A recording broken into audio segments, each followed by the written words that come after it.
يا ربي خواهی گەورە بنشێنی لەسەر ڕێبازی ئەو پێغەمبەری صلی الله عليه وسلم. خواهی گەورە بە ئومەتی ئەو پێغەمبەران حساب کات.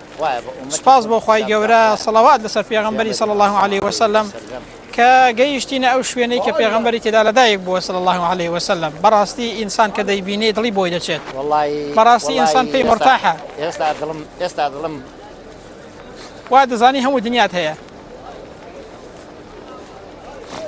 بەڕاستی ئینسان مرتاحە کە ئەو شوێنەی دەبینێت. بەڕاستی ئینسان دڵی پڕ لە ئیمانە. بەڕاستی ئینسان دڵی پڕ لە سۆزی پێغەمبەرە صلی الله عليه وسلم. ئەوەتە ئەو سۆزە بۆ پێغەمبەری صلی الله عليه وسلم. یا ربی خی گەورە شەفاعەت بۆ ئەو مام خدرێ بکە ئینشاءالله لە ڕۆژی قیامەتێ. ئەوە خۆشەویستی پێغەمبەرە صلی الله عليه وسلم گەیشتۆتە ئێرە و ئەو شوێنەی لە خۆشیان ئینسان دڵی پڕ لە گریانە و چاوی بە فرمێسکە لەبەر خۆشەویستی ئەو پێغەمبەری صلی الله عليه وسلم. هەستکردن بە سۆزی ئەو پێغەمبەری صلی الله عليه وسلم.